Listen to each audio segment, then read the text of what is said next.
चलो शुरू करते हैं आज की क्लास। आज हम राउंड रॉबिन शेड्यूलिंग एल्गोरिथम को देखेंगे। देखो राउंड रॉबिन काम कैसे करता है, सबसे पहले तो वो देखो। देखो जब भी कोई प्रोसेस आपकी एग्जीक्यूशन के लिए तैयार होती है वो मेन मेमोरी में आती है। तो सबसे पहले वो किसके पास जाएगी? रेडी स्टेट में, है ना। अब रेडी स्टेट में से एक प्रोसेस उठेगी और वो जाएगी आपकी रनिंग स्टेट में सीपीयू के पास एग्जीक्यूशन के लिए। ठीक है। अब सीपीयू कैसे एग्जीक्यूट करता है किसी प्रोसेस को? वो जैसे फर्स्ट कम फर्स्ट सर्व के हिसाब से होता है, जैसे मैंने पहले बताया था आपको। या सबसे छोटी प्रोसेस को सबसे पहले एग्जीक्यूट करेंगे, इस तरीके से हो सकता है। या फिर वो डिपेंड करता है कि भाई टाइम क्वांटम के हिसाब से कि भाई मैं 5-5 मिली सेकंड के लिए एक प्रोसेस को एग्जीक्यूट करूंगा सिक्वेंसली। ठीक है। तो जो राउंड रॉबिन शेड्यूलिंग एल्गोरिथम है, इसमें हम प्रोसेसेस को टाइम के हिसाब से, मतलब टाइम डिवाइड करते हैं कि हर एक प्रोसेस को मैं इतनी देर के लिए एग्जीक्यूट करूंगा। ठीक है। उसको बोलते हैं हम टाइम क्वांटम।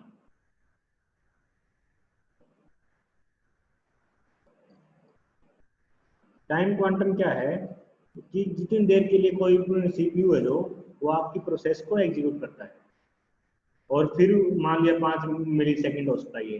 5 मिली सेकंड तक वो पहले प्रोसेस को एग्जीक्यूट करेगा, फिर उस प्रोसेस को वापस रेडी स्टेट में भेज देगा और नेक्स्ट प्रोसेस को उठा देगा, फिर उसको एग्जीक्यूट करेगा 5 मिली सेकंड के लिए, है ना। तो इसको हम टाइम क्वांटम बोलते हैं, जो ये टाइम होता है इसको टाइम क्वांटम बोल दिया। ठीक है। अब रेडी स्टेट में से हम किसी एक प्रोसेस को उठा लेंगे। ठीक है। Select a process.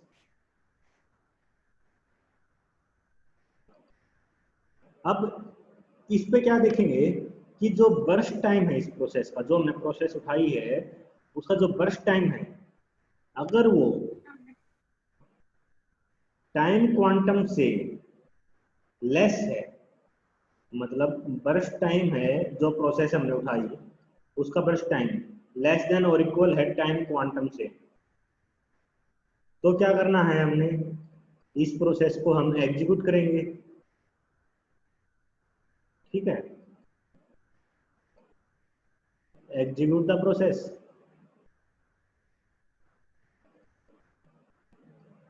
For burst time. अब इसका बर्स्ट टाइम और टाइम क्वांटम इक्वल भी हो सकता है और लेस भी हो सकता है। सपोज करो टाइम क्वांटम आपका 5 मिली सेकंड है और बर्स्ट टाइम आपका 2 मिली सेकंड है, तो क्या होगा? 2 मिली सेकंड के बाद आपकी जो प्रोसेस है वो उसका एग्जीक्यूशन कंप्लीट हो जाएगा, है ना। तो हम क्या करेंगे, प्रोसेस को एग्जीक्यूट करेंगे फॉर बर्स्ट टाइम। ये 5 मिली सेकंड भी हो सकता है इसका बर्स्ट टाइम आपका। उस केस में क्या, टाइम क्वांटम और आपका बर्स्ट टाइम आपका दोनों इक्वल है, तो हम बर्स्ट टाइम तक उसको एग्जीक्यूट करेंगे। जैसे ही बर्स्ट टाइम कंप्लीट होगा इसका, तो आपकी प्रोसेस क्या है, तो टर्मिनेट हो जाएगी, टर्मिनेट स्टेट में चली जाएगी, क्योंकि आपका जो प्रोसेस है वो कंप्लीट हो चुकी है। प्रोसेस कंप्लीट, है ना। अब दूसरा केस क्या हो सकता है, बर्स्ट टाइम आपका ग्रेटर है टाइम क्वांटम से। बर्स्ट टाइम आपका ग्रेटर है टाइम क्वांटम से, तो इस केस में क्या होगा? सपोज करो बर्स्ट टाइम आपका है लेट्स से 7 मिली सेकंड। अब जो सीपीयू है वो 5 मिली सेकंड के लिए तो इसको एग्जीक्यूट करेगा। ठीक है। 5 मिली सेकंड के लिए तो एग्जीक्यूट कर देगा, और बची हुई 2 मिली सेकंड है, ये उसका बर्स्ट टाइम बच जाएगा। और ये जब उसका दोबारा नंबर आएगा तब उसको एग्जीक्यूट करेगा। ठीक है। तो क्या होगा, हम एग्जीक्यूट करेंगे प्रोसेस को for time quantum. Execute the process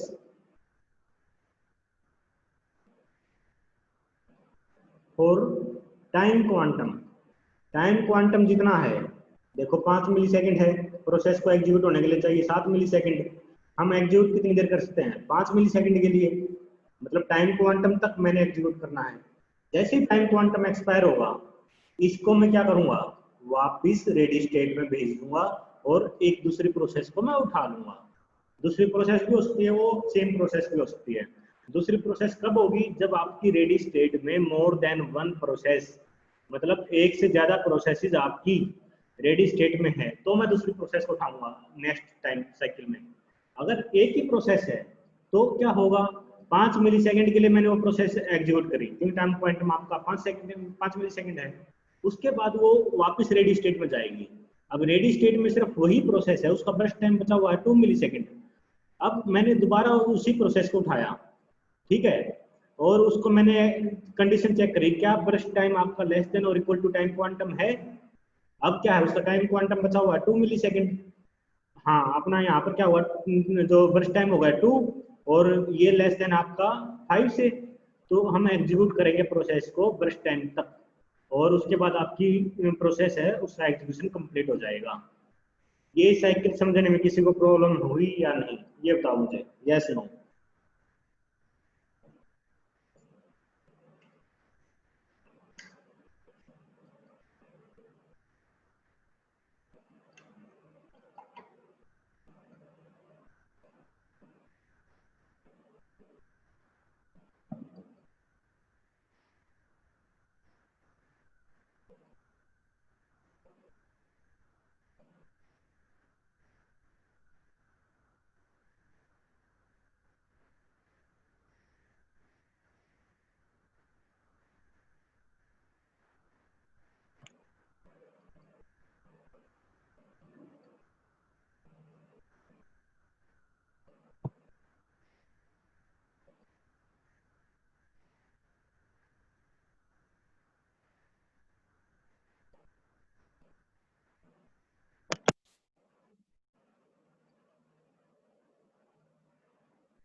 देखो, जब भी कोई प्रोसेस आपकी मेन मेमोरी में आती है, वो आती है सबसे पहले रेडी स्टेट में। अब रेडी स्टेट से ही हमने प्रोसेस को उठाना है और उसको एग्जीक्यूट करवाना है। अब जो आपके जो सीपीयू के पास एट ए टाइम एक ही प्रोसेस जा सकती है। अब जैसे हमने इससे पहले फर्स्ट कम फर्स्ट सर्व देखा था, शॉर्टेस्ट जॉब फर्स्ट देखा था, शॉर्टेस्ट रिमेनिंग टाइम फर्स्ट देखा था, 3 एल्गोरिथम देख चुके हैं हम। तो उनमें क्या है, जब हम सीपीयू के पास प्रोसेस भेजते हैं तो किस प्रॉपर्टी के अकॉर्डिंग भेजते हैं, क्या मेथड फॉलो करते हैं? क्या हम जो पहले प्रोसेस है उसको भेज रहे हैं, क्या सबसे छोटे प्रोसेस को भेज रहे हैं, या हम किसी पर्टिकुलर टाइम के लिए हम उस प्रोसेस को एग्जीक्यूट करते हैं? देखो, टाइम जो राउंड रॉबिन शेड्यूलिंग एल्गोरिथम है, ये इस कंसेप्ट पे चलता है कि भाई जो सीपीयू है, इसमें हम किसी भी प्रोसेस को किसी पर्टिकुलर टाइम के लिए एग्जीक्यूट करेंगे, और जब वो टाइम कंप्लीट हो जाएगा फिर हम नेक्स्ट प्रोसेस को उठा लेंगे। ये नहीं होगा कि भी हमने एक प्रोसेस उठा लिया और उसी के ऊपर एग्जीक्यूट कर रहे हैं। हम थोड़ी थोड़ी देर के लिए, मतलब कुछ टाइम फ्रेम है उसके लिए एग्जीक्यूट करते हैं। जो टाइप ऑफ ऑपरेटिंग सिस्टम भी बताया था मैंने आपको, मल्टीटास्किंग, तो सेम चीज है, उसमें भी यही काम होता है कि भी हम कुछ टाइम के लिए एक प्रोसेस को एग्जीक्यूट कराते हैं। तो जो ये टाइम होता है आपका 5 मिली सेकेंड, 10 मिली सेकेंड, जितने टाइम के लिए हम किसी प्रोसेस को एग्जीक्यूट करते हैं, इसको हम बोलते हैं टाइम क्वांटम। ठीक है। अब सपोज करो, यहाँ दो केस आते हैं। एक तो जो ब्रश टाइम है किसी भी प्रोसेस का, वो सपोज करो जो टाइम क्वांटम है आपका, एक आपका टाइम क्वांटम है, बर्स्ट टाइम अगर टाइम क्वांटम से ग्रेटर है या इक्वल है, एक केस तो ये बन सकता है। दूसरा केस हो सकता है बर्स्ट टाइम आपका लेस है टाइम क्वांटम से। ठीक है। जब बर्स्ट टाइम आपका, सॉरी मैं यहाँ थोड़ी गड़बड़ कर गया, जब बर्स्ट टाइम आपका ग्रेटर है टाइम क्वांटम से, इसका मतलब क्या है, सपोज करो टाइम क्वांटम है आपका 5 मिली सेकेंड, बर्स्ट टाइम है आपका 7 मिली सेकेंड, और सीपीयू क्या करेगा, सीपीयू टाइम क्वांटम तक किसी प्रोसेस को एग्जीक्यूट करेगा और उसके बाद वो नेक्स्ट प्रोसेस पे चला जाएगा, है ना, ये काम करता है। अब टाइम क्वांटम आपका 5 मिली सेकेंड है, बर्स्ट टाइम आपका 7 मिली सेकेंड है, तो हम क्या करेंगे, उस प्रोसेस को 5 मिली सेकेंड के लिए एग्जीक्यूट करा देंगे। 5 मिली सेकेंड के लिए जब वो एग्जीक्यूट कर जाएगी तो उसका burst time, remaining burst time कितना होगा, 7 माइनस 5 इक्वल टू 2। तो नेक्स्ट साइकिल में जब इसका नंबर आएगा उस प्रोसेस का, तो उस केस में क्या होगा, बर्स्ट टाइम को दोबारा कंपेयर करेंगे, क्या वो ग्रेटर है टाइम क्वांटम से, लेकिन इस केस में क्या, टाइम क्वांटम तो आपका 5 है और बर्स्ट टाइम आपका 2 है, तो ये सेकंड वाला केस फॉलो होगा, बर्स्ट टाइम लेस देन और इक्वल टू टाइम क्वांटम। इस केस में क्या होगा, जो सीपीयू है वो आपका बर्स्ट टाइम तक एग्जीक्यूट करेगा, क्योंकि 2 मिली सेकेंड के बाद आपकी प्रोसेस कंप्लीट हो चुकी है, उसको 5 मिली सेकेंड तक वेट करने की जरूरत क्या है। सीपीयू जो 5 मिली सेकेंड तक एग्जीक्यूट करेगा, आपके पास बस टाइम 2 है, 5 - 2 मतलब 3 मिली सेकेंड तक सीपीयू खाली बैठा रहेगा।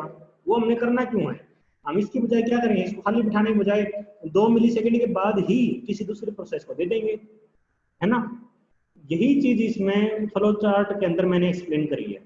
सबसे पहले आपकी प्रोसेस आई रेडी स्टेट में, रेडी स्टेट में आने के बाद क्या होगा, सीपीयू रेडी स्टेट में से एक प्रोसेस को उठा लेगा, ठीक है। अब ये चेक करेगा कि क्या उसका बर्स्ट टाइम लेस देन और इक्वल टू टाइम क्वांटम है। अगर उसका है burst time less than time quantum, तो क्या करेंगे, हम बर्स्ट टाइम तक एग्जीक्यूट करेंगे, है ना। बर्स्ट टाइम तक आपकी प्रोसेस एग्जीक्यूट होगी और उसके बाद वो टर्मिनेट हो जाएगी।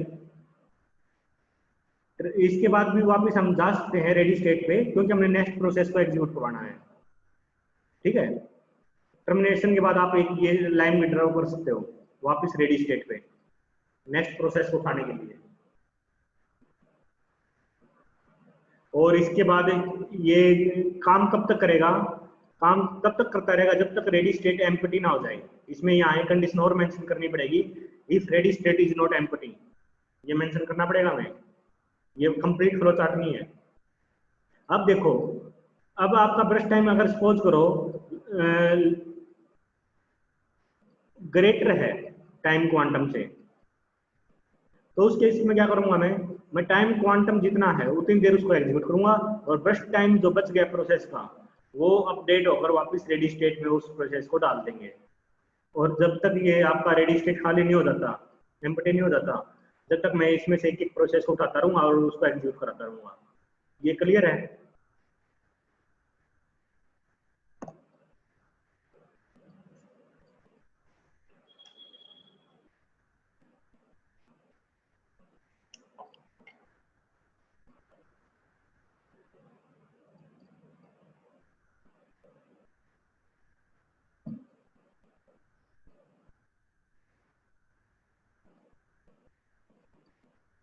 इसको एग्जांपल ले लेते हैं।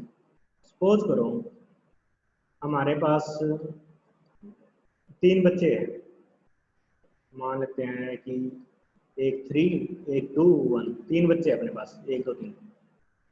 अब मैंने हर एक बच्चे को 2 टॉफी देनी है, ठीक है, मान लेता हूँ मैं 2 टॉफी है हर एक बच्चे को देनी है।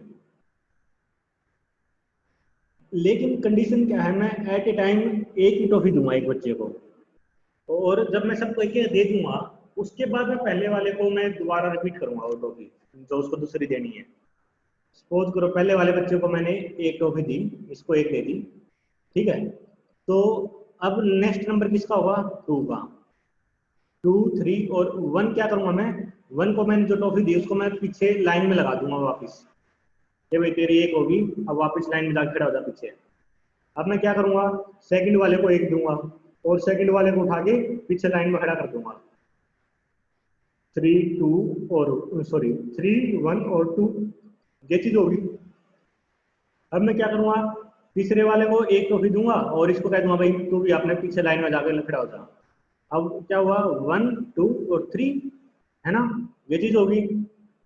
अब मैं क्या करूंगा, इसको एक टॉफी दूंगा, सेकंड वाली टॉफी आ गया, हमने दो दो देनी सबको, इसको सेकंड टॉफी दी मैंने, इसको सेकंड दी तो मैं पीछे तो खड़ा करूंगा नहीं इसको, क्योंकि भाई तेरी दो पूरी होगी, अब तू बाहर निकल यहाँ से, ठीक है। तो इसको मैं रिमूव कर दूंगा। अब मेरे पास क्या बची है, 2 3।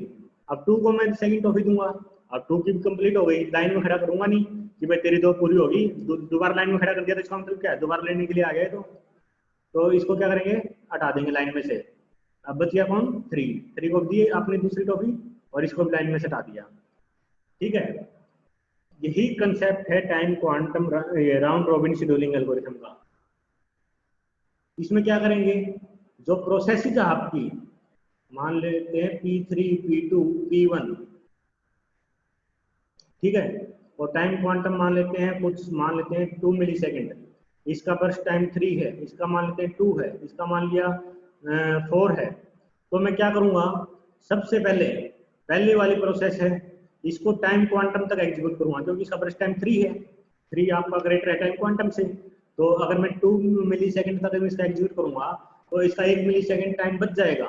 तो इसको मैं क्या करूंगा, वापस लाइन में खड़ी कर दूंगा पीछे, P1 पीछे से लाइन में जा भाई। अब P2 आगे आ गया, उसके बाद P3 है और P1 का कितना बचा, 1। P3 का आपका कितना है, 4, और P2 का कितना है, 2। अब P2 को एग्जीक्यूट कराएंगे हम 2 मिली सेकेंड तक, क्योंकि इसका टाइम क्वांटम और ये बर्स्ट टाइम है दोनों इक्वल है। अब मैं 2 मिली सेकेंड तक जब इसको एग्जीक्यूट कराऊंगा, इसका बर्स्ट टाइम कंप्लीट है, तो इसको कुछ दोबारा एग्जीक्यूट करने की जरूरत नहीं है, दोबारा लाइन में हम लगाएंगे नहीं, ठीक है। तो इसको रिमूव कर दूंगा मैं। अब आया अपने आगे P3 और इसके बाद है P1। अब मैं इसका क्या देखूंगा, बर्स्ट टाइम इसका टाइम क्वांटम से ज्यादा है, तो मैं 2 मिली सेकेंड तक इसको एग्जीक्यूट करूंगा और बाकी रिमेनिंग एग्जीक्यूशन के लिए पिछले लाइन में खड़ा कर दूंगा। मतलब अब अपने पास सिचुएशन ये हो गई, और P3 2। अब यहाँ टाइम क्वांटम 2 है, बर्स्ट टाइम आपका 1 है, तो मैं प्रोसेस को 1 मिली सेकेंड तक इसके बर्स्ट टाइम तक एग्जीक्यूट कराऊंगा, और उसके बाद इसका एग्जीक्यूशन कंप्लीट हो जाएगा, इसको मैं रिमूव कर दूंगा। उसके बाद अपने पास सिर्फ एक प्रोसेस बचती है P3, इसका बर्स्ट टाइम है 2, टाइम क्वांटम भी अपना 2 है, तो इसको एग्जीक्यूट कराऊंगा मैं, और अपना जो रेडी स्टेट है उसमें अब कोई भी प्रोसेस नहीं बचेगी। अब यहाँ एक चीज समझो, आपने लास्ट सेमेस्टर में डाटा स्ट्रक्चर पढ़ी थी, अब मुझे सोच के ये बताओ इसमें कौन सा डाटा स्ट्रक्चर मैं यूज कर रहा हूँ, स्टैक, क्यू, लिंक लिस्ट, कौन सा डाटा स्ट्रक्चर मैं यूज कर रहा हूँ, सोच के बताओ फटाफट। लिंक लिस्ट, ट्री, कौन सा डाटा स्ट्रक्चर मैंने यूज किया है।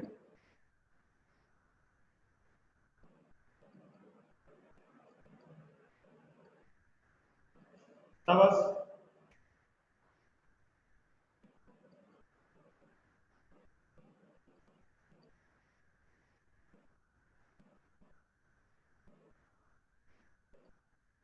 सिमरन ने बोला क्यू, बाकी बच्चे किरण, साक्षी, सविनय,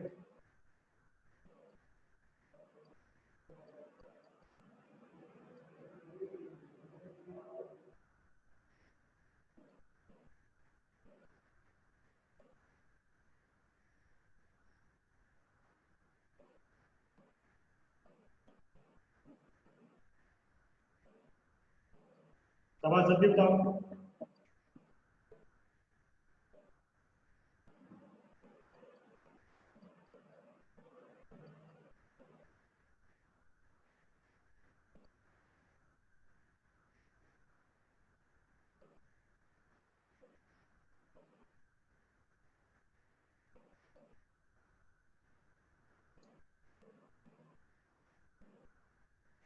आप सभी का जवाब ठीक है, ये क्यू को यूज कर रहा है।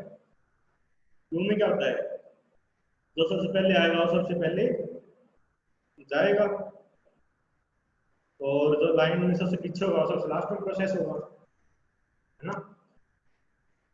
और इसमें आपने सर्कुलर क्यू भी याद हो तो, इसमें अगर आपसे क्वेश्चन पूछा जाता है इस टाइप से, इसमें आ जाता है क्वेश्चन बिल्कुल बेसिक कि भी राउंड रॉबिन शेड्यूलिंग कौन सा डाटा स्ट्रक्चर यूज करता है।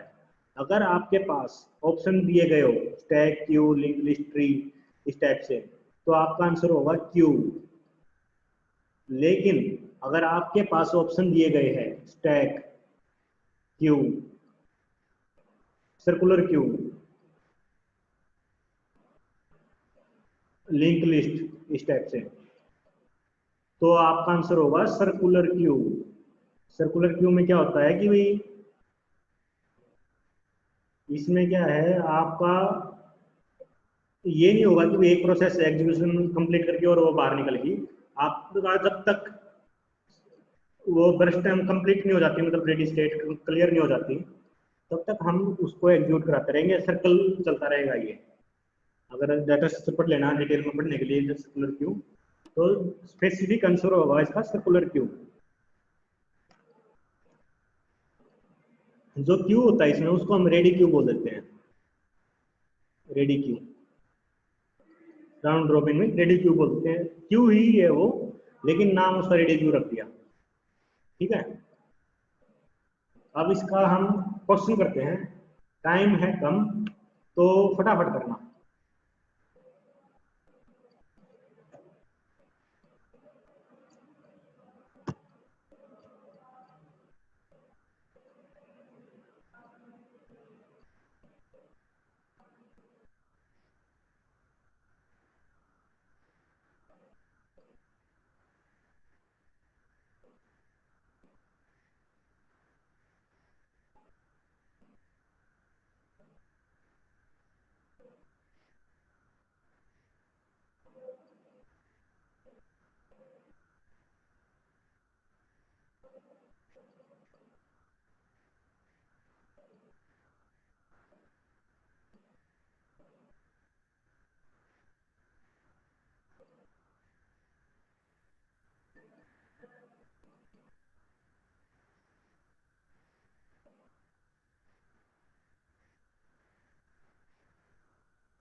देखो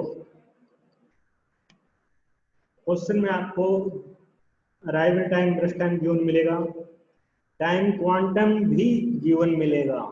ये 2 हो सकता है, 3 हो सकता है, 4 हो सकता है, 5 हो सकता है, कुछ भी ये आपको गिवन मिलेगा। लेकिन ठीक है, इसके लिए हमने क्या क्या चीज ड्रॉ करनी पड़ेगी। एक तो गैंट चार्ट, जो अब तक आप ड्रॉ करते आए हो। ठीक है,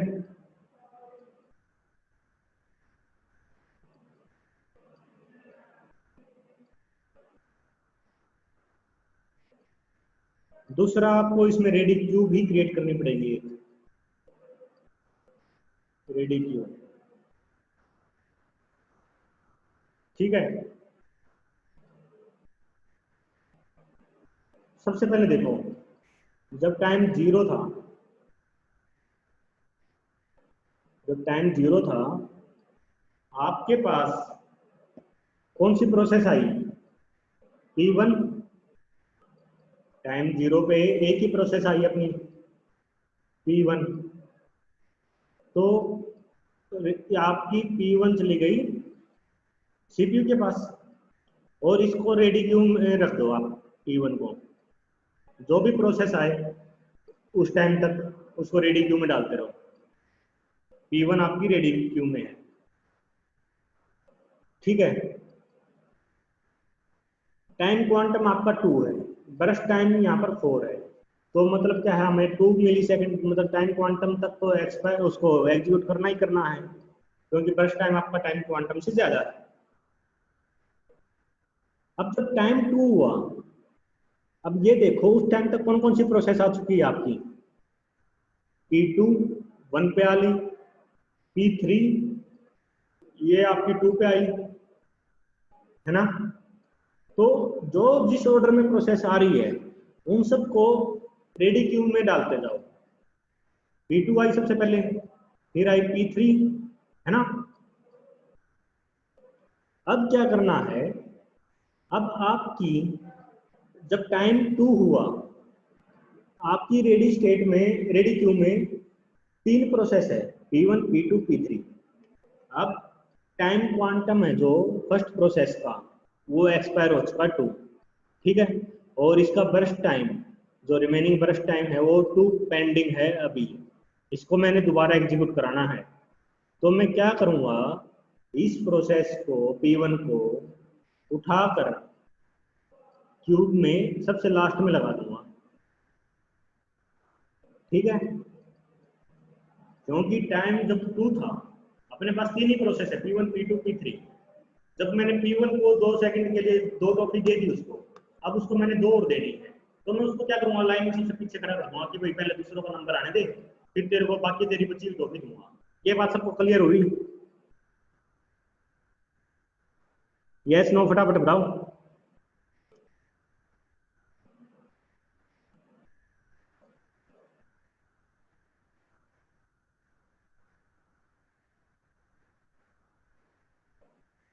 क्योंकि अभी तक का अगर आप क्लियर है तो पूरा क्वेश्चन आगे कोई दिक्कत नहीं होगी।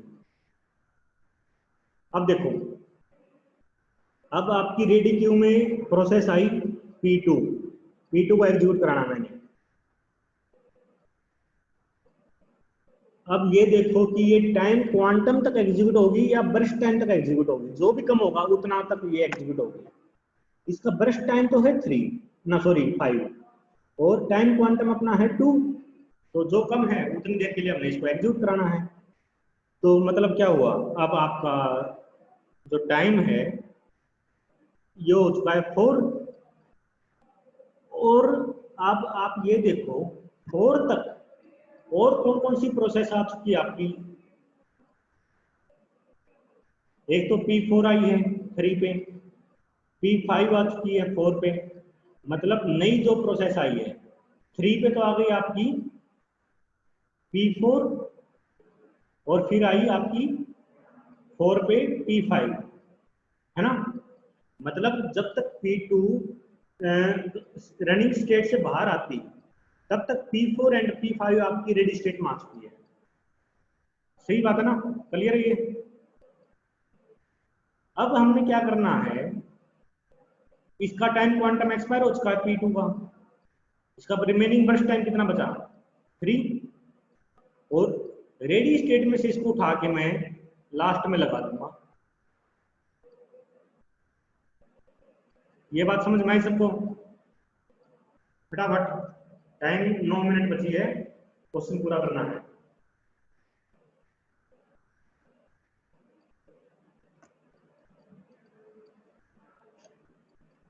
अब देखो, नेक्स्ट प्रोसेस किसको एग्जीक्यूट कराऊंगा मैं, फटाफट।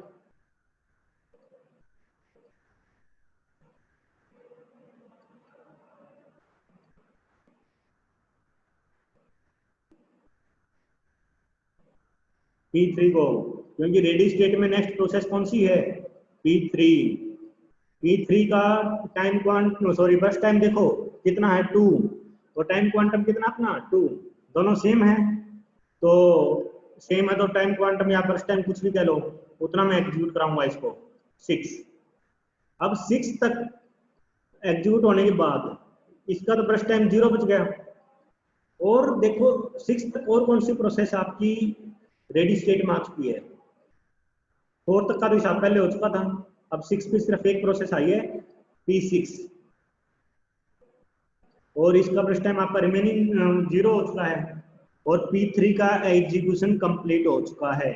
जब इसका एग्जीक्यूशन कंप्लीट हो गया तो पीछे क्यूब में दोबारा खड़ा करने का कोई मतलब नहीं बनता। ठीक है, ये बात क्लियर हुई?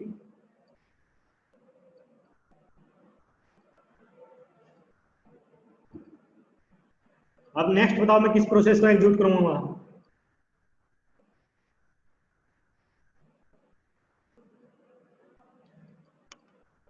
नेक्स्ट P4 कैसे आ गया, P1 रेडी स्टेट में देखो, रेडी क्यू में नेक्स्ट प्रोसेस कौन सी है, P1।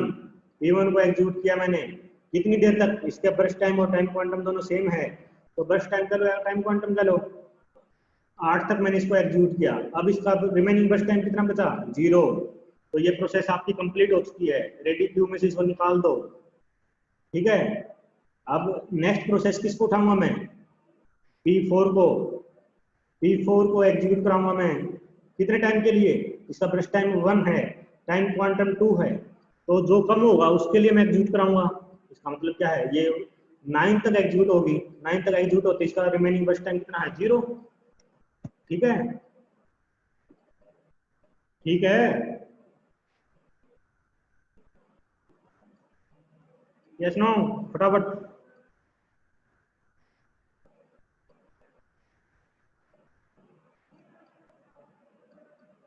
जैसे इसका बर्स्ट टाइम रिमेनिंग 0 हो चुका है, इसको मैं रिमूव कर दूंगा रेडी क्यू में से। अब नेक्स्ट प्रोसेस उठाऊंगा मैं किसको, P5 को। P5 का बर्स्ट टाइम देखो कितना है 6, टाइम क्वांटम अपना 2 है, तो मिनिमम जो होगा उसके लिए मैं एग्जीक्यूट कराऊंगा, मतलब ये 11 तक एग्जीक्यूट होगा और इसका रिमेनिंग बर्स्ट टाइम बचा 4, और मैं P5 को रेडी क्यू में से रिमूव करके एंड में अटैच कर दूंगा, क्योंकि इसको मैंने दोबारा और भी एग्जीक्यूट कराना है। अब बारी आती है किसकी, P2 की। ठीक है, P2 को मैंने एग्जीक्यूट कराना है, बर्स्ट टाइम चेक करो कितना है 3, टाइम क्वांटम आपका 2 है, तो 2 तक मैं एग्जीक्यूट कराऊंगा और एक टाइम इसका बच जाएगा, ये हो गया आपका 13 तक, और उसके बाद मैं इसको उठा के पीछे क्यू में लगा दूंगा, दोबारा नंबर आएगा इसका। अब बारी आती है किसकी, P6 की। P6 का टाइम क्वांटम देखो कितना है 3, टाइम सॉरी बस टाइम 3 है, टाइम क्वांटम 2 है, तो आप टाइम क्वांटम तक इसको एग्जीक्यूट कराओगे 15 तक, और इसका बस टाइम रिमेनिंग कितना है 1, तो ये दोबारा एग्जीक्यूट और करवानी हमने, तो पीछे क्यू में लगा दो। अब बारी आई किसकी, P5 की। P5 कब तक चलेगा, इसका फर्स्ट टाइम 4 है, टाइम क्वांटम आपका 2 है, तो हम इसको 2 तक एग्जीक्यूट कराएंगे, 17 तक वो एग्जीक्यूट हो गया, उसके बाद इसको वापस रेडी क्यू में डाल दिया। अब बारी आई किसकी, P2 की। P2 का फर्स्ट टाइम कितना है 1, तो टाइम क्वांटम 2 है, तो 1 तक इसको एग्जीक्यूट कराएंगे। अब बारी आती है, इसका कंप्लीट हो चुका है बस टाइम, तो इसको रिमूव कर दो। बारी आई किसकी, P6 की। बस टाइम कितना है 1, टाइम क्वांटम है 2, 1 तक एग्जीक्यूट कराएंगे। ठीक है, इसका भी आपका रिमेनिंग बस टाइम कितना बचा 0, इसको भी रिमूव कर दो रेडी क्यू में से। अब बारी आती है किसकी, P5 की। P5 P5 को एग्जीक्यूट कराएंगे हम कहाँ तक, टाइम क्वांटम और बस टाइम दोनों सेम है, तो किसी तक का एग्जीक्यूट करा लो। 21 पे इसका भी एग्जीक्यूशन कंप्लीट हो गया, इसको भी रिमूव कर दो रेडी क्यू में से। एंड में क्या होगा, आपका रेडी क्यू एम्प्टी होगा और किसी भी प्रोसेस का बस टाइम कोई भी बचा नहीं होगा। अब कंप्लीशन टाइम बताओ P1 का कितना है,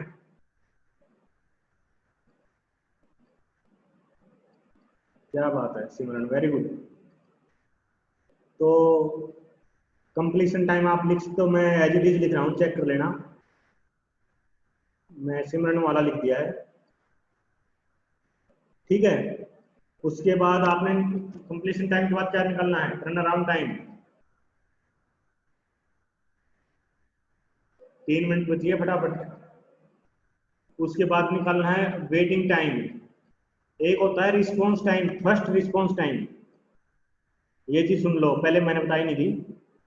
first response time, first response time होता है कि भाई सीपीयू ने किसी प्रोसेस को पहली बार कब डील किया। ठीक है, अब देखो P1 को सबसे पहले किस टाइम पे डील किया, 0 पे, तो इसका रिस्पॉन्स टाइम क्या होगा 0, और P2 को फर्स्ट टाइम कब डील किया 1, P2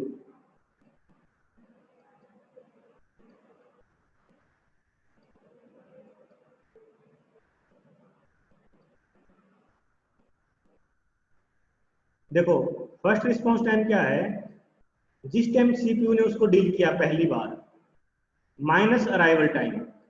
देखो P1 को सबसे पहले डील किया है 0 पे, 0 माइनस 0 0। P2 को पहली बार डील कब किया है 2 पे, और इसका अराइवल टाइम क्या है 1, तो फर्स्ट रिस्पॉन्स टाइम क्या होगा इसका 1। फिर P3 आई, P3 को पहली बार डील किया है हमने 4 पे, और P3 आई थी आपकी 2 पे, तो इसका फर्स्ट रिस्पॉन्स टाइम हो जाएगा 2। उसके बाद आती है बात P4 की। P4 आया आपका 8 पे, पहली बार सीपीयू ने इसको 8 पे डील किया है पहली बार। ठीक है, और P4 आपकी सिस्टम के अंदर आई थी 3 पे, तो 8 माइनस 3 ये हो गया आपका 5। ऐसे ही P5 का निकालो, P5 सबसे पहले आपकी 9 पे डील हुई है, और आपकी अराइवल टाइम इसका 4 है ना। 9 - 4 = 5 और उसके बाद P6 देखो 13 पे आई है। 13 - 6 = 7। ये बात समझ में आई सबको? रिस्पॉन्स टाइम कैसे निकालते हैं? First response time, yes no?